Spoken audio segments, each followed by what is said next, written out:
El Señor esté con ustedes. Y con tu espíritu. Proclamación del Santo Evangelio según San Marcos.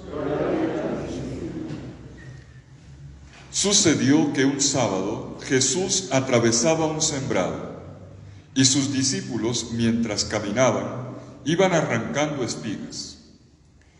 Los fariseos le preguntan: «Mira, ¿por qué hacen en sábado lo que no está permitido?».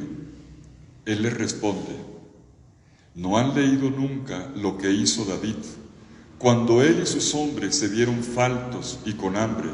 Cómo entró en la casa de Dios en tiempo del sumo sacerdote Abiatar, comió de los panes de la proposición, que solo está permitido comer a los sacerdotes, y se los dio también a quienes estaban con él».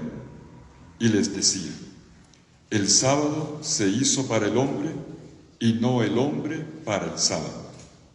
Así que el Hijo del Hombre es Señor también del sábado». Palabra del Señor. Gloria a ti, Señor Jesús.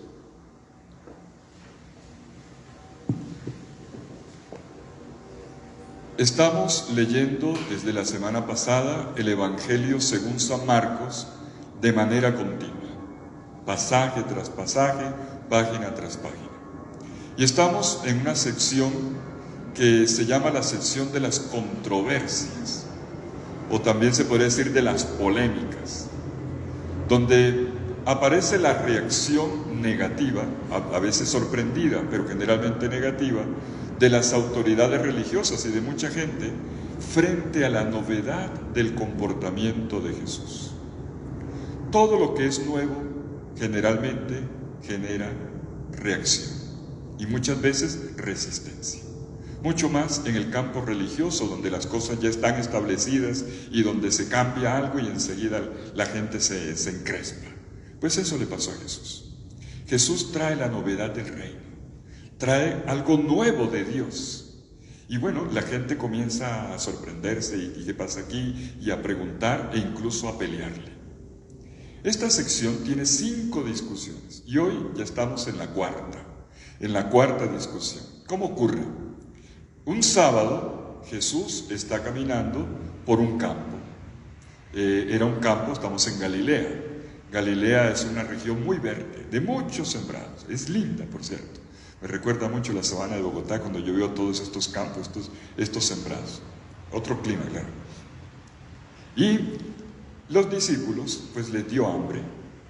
Y no se quedaron con el hambre, no se quedaron con las ganas. Aquí está el mecato. Y entonces comenzaron a coger espigas, a desgranarlas. Y resulta que hay una norma, es una norma más de la tradición oral que de la tradición escrita, pero bueno, era una norma aceptada que los días sábados no se podían hacer ciertos trabajos, uno de esos, el de desgranar el trigo. Y es aquí donde revienta de nuevo la polémica.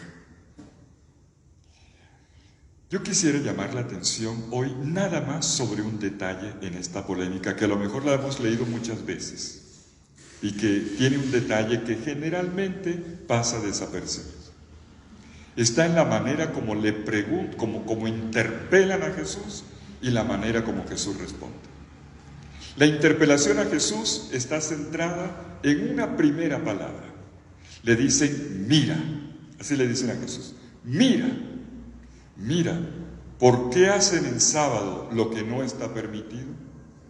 Una partícula tan sencilla, tan cortica, pero tan importante. Mira. En griego se dice ide. Ide se puede traducir como pon atención. Oye, pon cuidado con lo que estás haciendo. Fíjate bien. A veces, ¿no les ha pasado a veces en la casa que alguien está haciendo algo y dice: mira, pon cuidado con lo que estás haciendo? Pues a Jesús le hablan en estos términos. Es que tú no te das cuenta, mira, abre los ojos, mira lo que tus discípulos están haciendo, como si Jesús no supiera. Y enseguida viene la respuesta de Jesús. Jesús responde a esta interpelación que le hacen en forma de pregunta: ¿por qué hacen esto? Toda esta sesión es la sesión de los por qué. ¿Por qué hacen esto tan fuera de lugar? Mira, ¿por qué hacen esto? Jesús responde con otra pregunta. Esto de responder a una pregunta con otra pregunta, hoy podría ser tomado como de mala educación.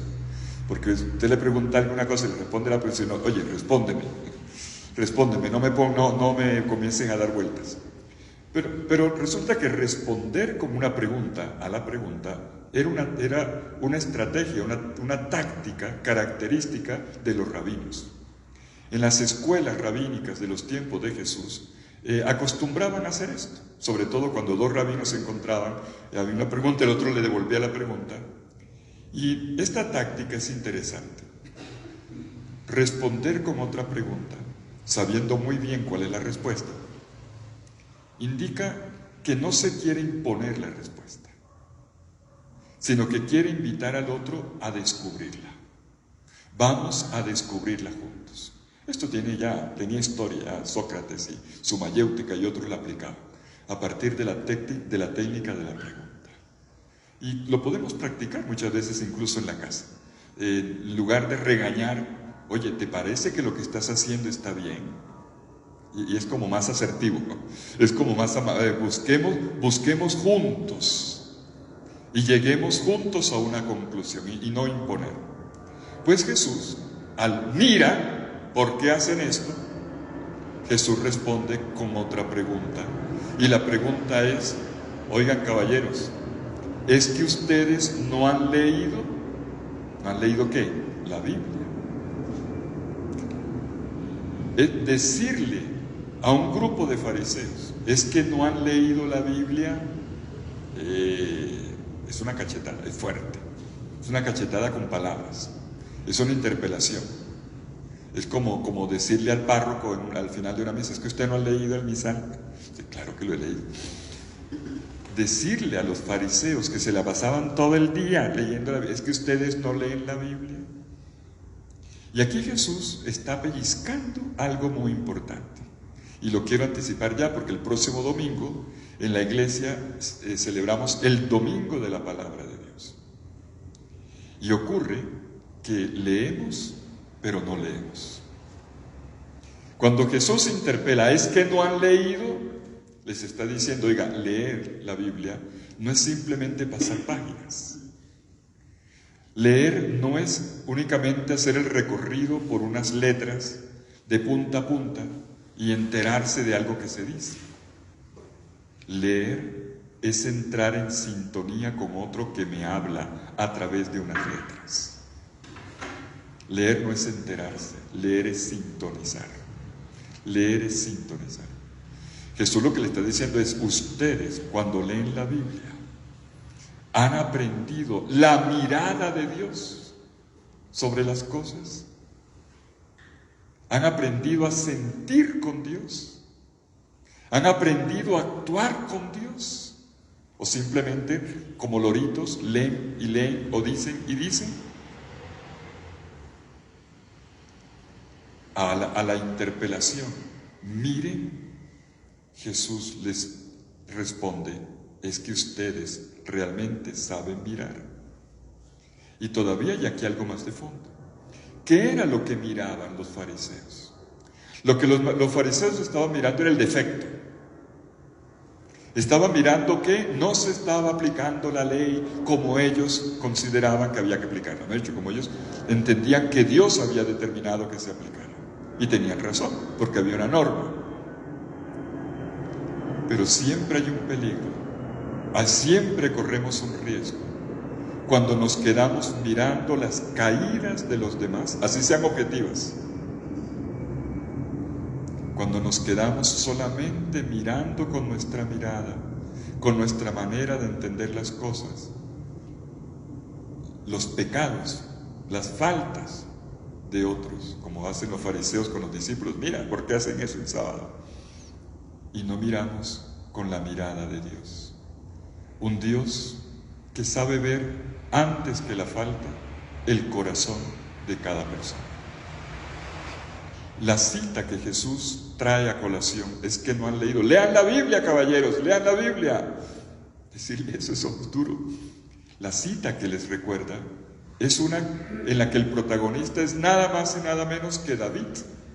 y donde los protagonistas son nada más y nada menos que los sacerdotes, y que el lugar donde ocurre es el templo, es decir, más autoridad no podía tener eso que ocurrió. Es que ustedes no han leído aquella vez, está en el libro de Samuel, donde dice que David tenía hambre. Y entonces, ¿qué hizo David? ¿Se quedó contando las tejas allá esperando al día siguiente? No. Se fue despacito, se metió en el templo y se comió los panes. La ofrenda se la comió. ¿Y por eso pecó? No. Porque Dios lo que vio fue la necesidad. No vio que se faltara la cosa, lo que vio fue que estaba respondiendo a una necesidad. Eso es mirar con la mirada de Dios. No mirar simplemente las caídas de los otros, sino ver más allá. Es mirar con otra mirada. Miren ustedes cómo el Evangelio de hoy está centrado solo en una palabra. A Jesús le dicen, mira, ¿es que no te das cuenta? Oye, mira.